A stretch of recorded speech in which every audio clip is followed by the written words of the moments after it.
रिया चक्रवर्ती एक के बाद एक गलतियां करती जा रही हैं। ताजा खबर यह है कि इस समय एनफोर्समेंट डायरेक्टरेट रिया चक्रवर्ती, उसके पिता इंद्रजीत चक्रवर्ती और भाई शौविक चक्रवर्ती से पूछताछ कर रहा है।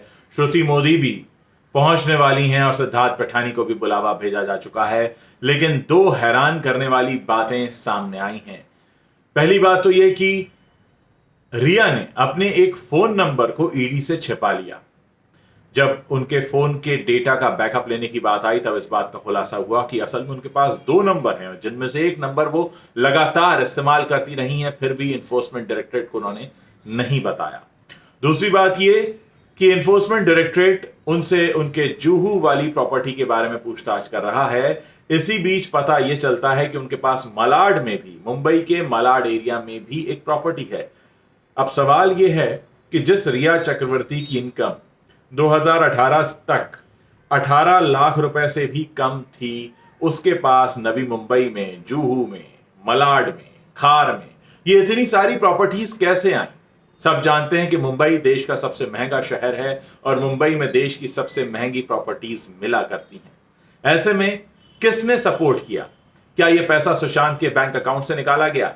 क्या यह पैसा सुशांत के बैंक अकाउंट से उस सीए संदीप श्रीधर की मदद से निकाला गया? क्या यह सारा पैसा सुशांत का है जिसको अपनी मनमर्जी से खर्च करती रही रिया?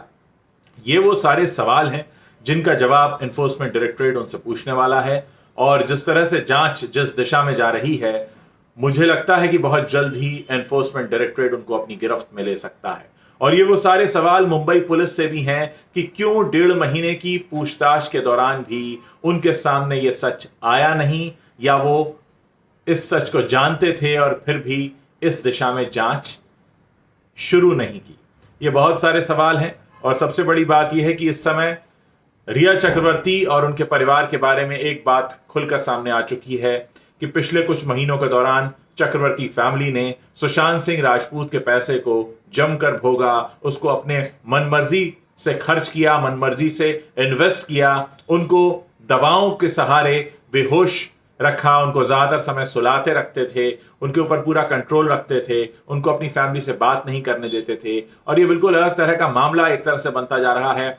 मुझे लगता नहीं देश के इतिहास में कभी किसी बड़े सेलिब्रिटी के साथ ऐसा हुआ होगा जहां उसकी गर्लफ्रेंड और उसका पूरा परिवार उसको इस तरह से अपनी गिरफ्त में ले ले, अपने हिसाब से अपने मनमर्जी मुताबिक उसके पूरे पैसों पर कंट्रोल कर ले। और ये सब कुछ पिछले कुछ महीनों के दौरान हुआ। जी हां, अगर हम बात करें तो अप्रैल के आसपास, अप्रैल 2019 में रिया चक्रवर्ती सुशांत की जिंदगी में आई और जून 2020 तक सुशांत सिंह राजपूत की मृत्यु भी हो गई। यानी इतने कुछ महीनों में इतना कुछ हुआ जिसका अब एक एक करके कच्चा चिट्ठा खुलता जा रहा है कि कितनी प्रॉपर्टीज निकल कर आ रही हैं, कितने नंबर्स निकल कर आ रहे हैं, कितना सारा जाल बिछाया गया था।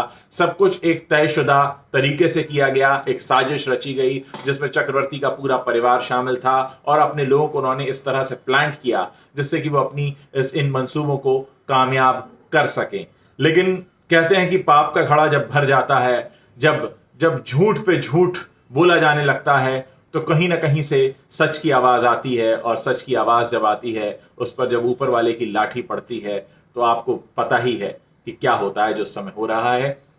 बहरहाल इंतजार है कि रिया ने और कितने झूठ बोले हैं और कितने तथ्यों को छुपाया है और कितनी ऐसी बातें हैं जो उनके दिल दिमाग में चला करती थी, जिसके बेसिस पे पूरी प्लानिंग चल रही थी, वो एक एक करके धीरे धीरे सब की सब सामने आने वाली हैं। आज तो सोमवार का ही दिन है, बुधवार से तो सीबीआई जांच भी शुरू हो जाएगी और उसमें भी बहुत सारे तथ्य और सुराग निकल कर आने वाले हैं। जो भी खबर होगी मैं आपको देता रहूंगा। अगले वीडियो में मैं आपको बताने जा रहा हूं कि कैसे इस पूरे मामले ने एक राजनीतिक संकट की स्थिति पैदा कर दी है महाराष्ट्र में। आप इंतजार कीजिए मेरे अगले वीडियो का।